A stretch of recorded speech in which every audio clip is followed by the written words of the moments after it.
Salut, je m'appelle Sully, j'ai 24 ans, je viens juste de finir mes études en sciences politiques. J'habite à Paris, j'ai une grande maison, j'ai plein d'argent, j'ai un gars magnifique, j'ai plein d'amis.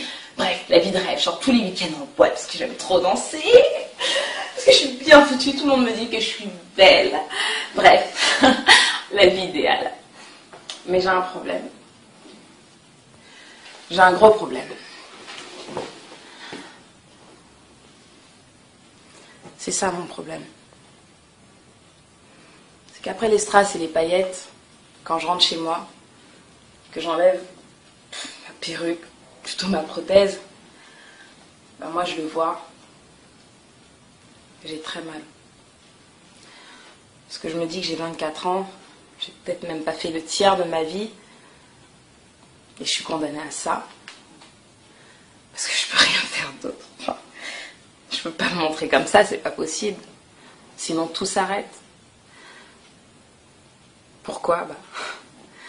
Parce que je me suis tissée, et encore tissée, parce que je voulais qu'on me dise toujours que j'étais belle et encore belle et de plus en plus belle.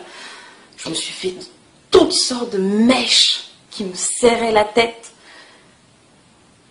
Des mèches, des lourdes mèches, je faisais des coiffures, je tirais. Je me défrisais, je me suis peut-être défrisée une centaine de fois. Et je me disais que ça allait s'arranger. Donc j'achetais des crèmes, je dépensais de l'argent pour m'acheter la dernière crème, Dark and Lovely, Dr Miracle, Botanical, de toutes sortes de crèmes pour arranger la situation. Et j'ai fait qu'aggraver la situation. Et aujourd'hui, je suis condamnée.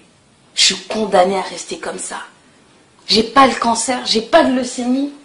Pourquoi est-ce que je dois me traîner ça tout le temps? Pourquoi? Je veux pas que ça vous arrive. C'est un truc que je souhaite même pas à mon pire ennemi. Alors faites attention à vos cheveux, parce que ça peut être indélébile. Voilà, donc la réalité de Soli, qui est certainement la réalité de millions de femmes noires qui sont dans le même chaos, dans la même souffrance. Hein. Donc nous avons initié une campagne, l'aide de la populace, encore une fois, c'est encore nous, une campagne contre les méfaits du tissage, du défrisage, des tresses et de tout ce qui a trait à la maltraitance du cheveu afro. Aujourd'hui, il faut que ça rentre dans les têtes, il faut que ça se comprenne. Il y a un problème, un sérieux problème. Ouais, il y a un gros problème et ce qui moi me fait mal, c'est que personne n'en parle. Personne n'a tiré l'alarme pour dire que c'était plus possible, que c'est pas possible que 80 à 90% des femmes d'une communauté noire là se cachent les cheveux, s'arrachent les cheveux, se font du mal avec des produits chimiques, avec des tractions répétées. C'est pas possible. Attends, je vais juste leur montrer, hein, voilà, les alopécies.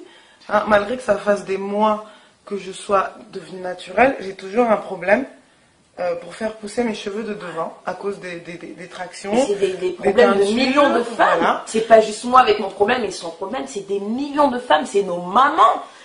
Des fois, il y a des mamans quand on voit leurs cheveux, mais ça donne envie de pleurer. C'est des enfants qui commencent à être chauves à 10 ans, 11 ans.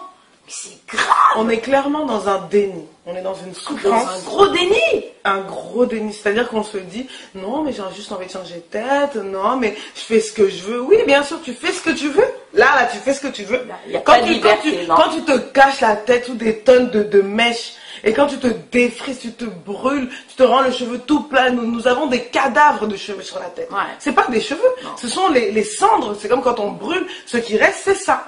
Et aujourd'hui, il faut qu'on arrête de faire semblant. Moi en tout cas, je ne veux plus faire semblant. Quitte à brusquer ou blesser ou piquer ou énerver les gens, moi je suis pas là pour faire plaisir.